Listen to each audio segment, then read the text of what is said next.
Kabangan, we're committed to providing opportunities for disadvantaged children of coastal communities so that they may explore their possibilities and be equipped with the tools to help them improve their quality of life. Those are our 4 pillars or 4 zones. Okay, we actually created into within the ocean, right? So those are our the top, the most up here, the personal growth, and access to sports. We went from surfing to football, more opportunities for scholarships of football. Education, we have a library, a digital lab in the back. Okay, we do tutorials and all that stuff. And then everything we do, the top 3, is the only reason that we do that is because of the love for the environment. Okay, it all leads to that, and we'll show you that a little bit later. Okay, so things that we do for Zone 1, the top, the personal growth. We've done initiatives as Maganda Ako or I Am Beautiful, Kayo Manggi Kami, then International Day of the Girl Child Celebration. Okay, that's Aileen, Bernard. So Kayo Manggi Kami event, we invited 40 girls to celebrate the colorless skin. Since we promote surfing and football, syempre naturally, the girls are gonna get dark. And what we noticed, the trend here in the province is if you're dark, you're ugly. So, syempre, a lot of you'll never see anyone above 17 or 18 would be out on the beach, especially the girls, kasi they're scared of getting dark. So, how can we promote our advocacy na, oh, go, you can surf, oh, go, you can play football, if they're insecure about their color. So, we had to break the stigma na, no, just because you're dark doesn't mean you're ugly. Brown is beautiful too. So, that's our whole advocacy for the personal growth. And we address self-esteem issues. Self-esteem, and then mga little things, mga young kids, they curse so much. you were like, whoa, mga things that comes out of their mouth. Talagang nakakagulat talaga how young they are kasi the environment that they're used to. So we're teaching them their ear. Walang mga ganon, mga character development. We're teaching them values, stuff like that. So next, access to sport. We started with surfing. We now taking it to the next level. We started with beach football, and then when some of the coaches, their friends, they're like, "Galing na mga bata, let them play sa field para they can go at a tournament." We couldn't bring them. Why? We have no shoes. Right? So they took a long time to get that thing going. They finally got some shoes, and we've been taking them to tournaments, and we're very happy to say that they've been really, they've been developing really well. And then those are our first batch of lifeguards. There was 8, and then we had 3 more the next batch after. Okay. Look at the mga champion nila, first timer. Yeah. She is so good, smart. 13 na siya, no? 13 pa lang. Yeah. How old was she when she started? 11 with us. You see talaga na, obviously, right, we're immersed to the community, we know all the names, we know the family, and, the quality over quantity, what we've been able to do. But we are very confident at least one of the girls will represent the Philippine national team in football. That's how good they are. Coaches be saying, kasi non-stop, they don't get tired, they're running at the beach. Diba? They're tough. Walang Diba? arte. Walang arte, diba mga ganon? That's what we want, So that's how proud we are of them. Next, education. I grew up in Silicon Valley. Okay, so I wanted to bring Silicon Valley here, so we wanted to bring in a digital learning center. Luckily, Gab was able to get a sponsorship from Algorithmics International School. They teach an actual course, online course. So when this thing was created, they just started, and then we're so blessed and happy to say na last month lang, out of 10, 7 graduated. We're from the digital learning class. Okay, so Raph, this is on us. For you, okay? Okay. Appetizer. Yeah. That's how much we love. Okay, so anyhow, yan yung graduation nila. So we were kind of bummed kasi not 100%, pero 70% out of 10 is not bad, right? It was a struggle yun for 11 months yung classes, which is once a week. I was the one always reminding them. Kasi in this community, they don't realize the importance of being digitally literate. And these are high school students, but they were learning the most basic things. How to use Google, how to use Google Drive, Google Docs, things that the course nga, it's recommended for 7 to 9-year-olds. But these were, the youngest was probably 13. 13. 13 all the way to 22. She's also a graduate of our course. Yeah. But it's helping her, it's really a big help for them now in their classes. Kasi intelligence is the superpower for tomorrow, right? Okay. And then, so the bread and butter, what we're really, really proud of over the course of Alon and Araw, and because of why we did Alon and Araw, is for the love of the environment. We're surfers, we're actually citizen of Earth, right? We must take care of Mother Earth. So what happened before was only beach cleanup talaga, and we never took any accounting of the amount of residual waste, non-recyclable, right, that we bring to the barangay. Disclaimer, we don't have a collection of garbage in this barangay, so it's really hard. That's why I'm like telling Menro, yo Menro, come on man, help us out. So the people locally, if they're just trying to survive, trying to put food on the table, you're gonna ask them to segregate, bring it 2.5, 3 kilometers away to the barangay, di ba? They'll just burn it or throw it. That's what we saw. Okay, so we realized we want to provide a solution. Hindi lang pagalitan mo. No, it doesn't work. Pagalitan mo, they're not, what's they gonna do, right? Provide an alternative and how to do it. That's kind of what we did this whole thing. So what eventually, long story into short, was we were collecting because of the kids want to borrow our toys. They want to borrow our volleyball, our soccer, our football, all those things. Please clean up kayo.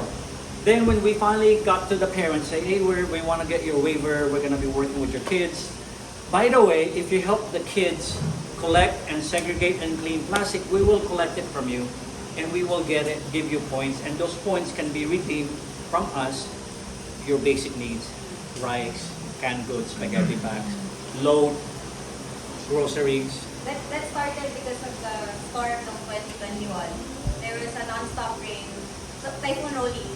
And then I was scrolling, we were just enjoying the bad weather, di ba? Ulan lang, hindi mo na-realize na may mga tao nagugutom na pala. Pero may nag-post kasi sa feed ko, one of the moms that I happen to be friends with on Facebook, sabi, wala bang tutulong sa amin, nagugutom na po kami. So obviously it's parinig for the government. Kasi apparently wala palang subsidy yung fisher folks kapag tag-ulan. I was like, so pala, bakit ganon? But anyway, I saw that and I realized, how can we not do anything? Diba? We will do whatever we can to address this problem. So I'm a com graduate. So I just use the power of social media. I just posted on our page, we sent it out to all our friends. Ayuda sa basura para sa mga mangingisda. So it wasn't just a handout of food packs. We also told our friends they're not just gonna give it. They're gonna do a beach cleanup first. Grabe, in less than an hour, we counted 11 to 12,000 bottles from all over the world. Taiwan, Singapore, Malaysia, talagang Chinese na mga bottles that ends up in our coast. We're a small coast lang dito. Imagine, right? Please dig in, ha? Okay, so while we're kasi hot pa yan eh. Yeah, that's our thing. So anyhow, that's the reason when we launched that, they were like, Ate Gab, Sir Don, pwede every week. And we're like, no, we can't afford to do it. And number two, we're trying to get rid of yung instant gratification. Most Filipino kasi, I'll pick something up, I'll give you, and give me something in return. Kaya entitlement. Entitlement na nangyayari. We didn't want that to happen. So the blessing was, keep collecting, keep submitting. We would just collect every month, sometimes twice a month. And before, we were only getting mga 10 families, 12 families, gano'n.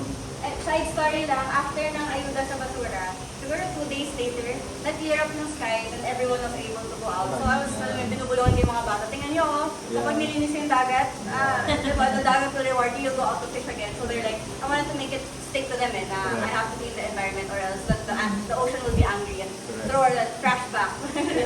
That's what's fun with working with kids. Ayun, so this is Gillen family, they submitted 28 sacks before the school year. And then they immediately went and claimed 500 peso worth of grocery items, and then 10 kilos of bigas. Ito yung bahay nila. Bahay nila. Talaga, there's no room. Yeah. So that's the incentive for them. So ipon sila ng ipon. We basically became their food bank. To a point, obviously, I was telling Ralph, we're so sorry. Normally he would come here. We gave him the fresh fish available from the fisher folk. It's been stormy, raining for a week and a half now. And our heart goes to them. Pero we're so happy that we implemented this program. This past week, lahat na-claim. bigas, canned goods, for them to survive. To a point now, we're expanding na Raf, si Chef. To a point now, we're expanding na our trash cash. Now they're even asking, Sir Don, Ate Gab, pwede na po namin i-claim yung points namin for pang tuition. How about pang baon? I mean, those little things kasi there's no income. So we're trying to figure out a way, all of those things, right? To a point where like, okay, yeah, we'll figure it out. It's, again, we're constantly evolving, Raf. We can't put our thing, no, our program is only for this, diba? We can't do that. We have to evolve with the community, what their basic needs. And these are families that have honor students. There was one mom na she was crying na she had to make up an excuse kasi her 10-year-old, 10-year-old. 10-year-old, she had to say, sorry, you can't go to school kasi wala sa mga baon. You know, stuff like little things like that, that could be fixed with $1 a day. Diba? Right, mga stuff like that, you're like, it makes me mad. You know, I'm like, okay, we gotta do something. Diba? It's being impeded, their education. So we're now creating, hopefully with partnership with other ones. Now back to our environment.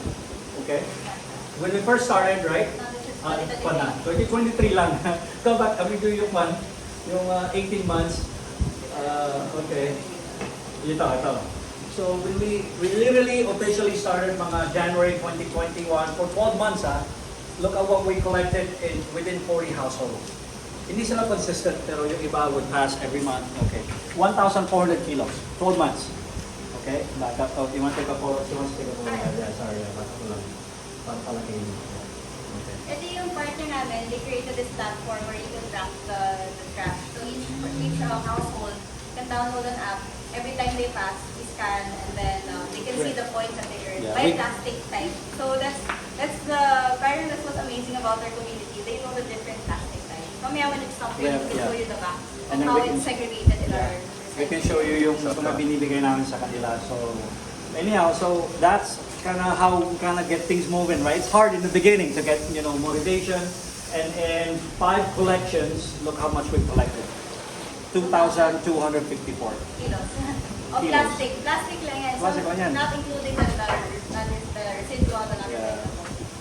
So the amount of we collect for residual on a weekly basis, baka double or 3 times. This is per month.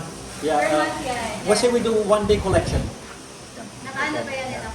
So that is where 3,220 for the last 18 months we've collected. parang kasi days of one person. Yeah. Oh yeah, there you go. Yeah. Average. It's 0.7 kilos per person per day in Metro Manila. And naka-Google Sheets na kami kasi that was the struggle with working with a startup. Daming bugs na ako. Sabi ko, Cash. You can download it pero startup. But anyway, they trust us enough. What was the beauty of the app kasi is they could see it on their own. Pero ngayon, they trust us enough na pasa lang sila, tapos alam nila, tapos nila, ilang points score, can I claim or whatever. And then we just track it nila. Mga kayong bangko. Exactly. We're basically, we're the food bank, bangko, put it all together. Yeah, totoo nga yung ma-discard yung mga Pilipino. Kasi syempre, the ways that they pass, it's not all theirs eh. What they do is they go to all the households, wala kang trash pickup. Discard nila sa nila, akin na lang yung plastic. Akin na lang, yeah. We have one kagawad, all ng mga plastic ng mga munisipyo. Sa kanya, Oh, marami siyang points. 70 kilos. 1,000 points na earn 1,000 every na. pass. Pero yung sa elementary school naman, parang kwento ng isang teacher, meron siyang 3 Alon and Araw kids in her class. Away-away. Tapos nag-aaway-away, nag-aagawan daw sila for the class. So si teacher had to step in and say, take turns kayo. This week ikaw, next week ikaw. Ganun ka in demand yung plastic sa community natin. So the keyword is keep it fun, gamify it, incentivize. So we always do top 5, top 10, top 15. We always incentivize the kids. If you're top 10, you get to choose every month. Out of 4, we do a game night, swim night, movie night, and library week. Guess who has the least amount of sign-up? Library week namin. Kasi not everyone gets to use kasi we don't have a time. Pero nakakatuwa, we gamified it. And then now we're slowly trying to get the moms involved. The moms also get now perks na rin, not just the kids. But just to let you know, a recap, what we've been doing, everything basically leads towards the love of the environment. Okay. So, mag-impact namin sa you. Shell actually, she's here, baka mahiya yan. She's our scholar, she's in college, she's the oldest one. We're happy to say she's a single mom, very tough, very artistic. All the paint that you see, Kaya, siya lahat yan. Yeah, right. yan. Freehand lahat yan. Kuya, ganyan na. Yeah, yeah. So, freehand lahat yan. And then, so basically, it was her youngest sister pa ang original member namin. Kasi she wasn't really into sports eh. Like, parang nadala lang siya. So, what we wanted to basically say that is that she's first year in college and the pressure is on her, siya ang dapat matapos na una ng college. Yeah, so, pero, yeah, again, Janet is 14. She's a Six. fourth. She's fourth of 6 siblings. Their parents rely on fishing for livelihood. Sorry, back up, si Shalom. 11. 10 pala. 10, as in number 9 out of 10. 9 ka ba? 8. Pag ilan ka? 6 pala out of 10 kids. So, big family sa mga province, right? And you have moms as well, Pastor Gab, Impact, one of the moms. You know, we try to provide mga events namin dito. We try to get mga lifeguards, mga moms to work, mga dads, mga part-time. Again, what we're trying to do is they need opportunities. They need livelihood. Okay. So that's the impact that we're able to do. And we really, we want to work with the government. We want to keep working with everybody, our LGU and municipio. In the beginning, the hardest part, they were like, sir, we're going to do this. Barangay Kapitan, we're going to do it. Oh, good idea. Pero when it's time to do the action along the line, right? Sabi, sige, we'll just do it. Now they don't hamper us, but they, we haven't quite there yet. Kaya nga we're hoping we become the first true partner with Menro, and we can now implement what we're doing buong munisipyo na, buong Kabanggan. Alright? Not just within one barangay. That's really our vision talaga. Pero we can't do it as a non-profit. Ang hirap. You know how hard it is, right? 2-man team, talagang super kwan kami, and 4 other pillars na ginagawa namin. So the things that we've done with the barangay previously, sorry God, back up a little bit, yeah. So when Mayor asked us, Don and Gabi, can you do a presentation on how to do a proper beach cleanup to all the barangay? They ran an ocean cleanup last year for all the barangay. 9 out of 22 barangay have a coast. So we went there, presented to them. Kami pa nagturo, which is kind of like nice nga in a way, right?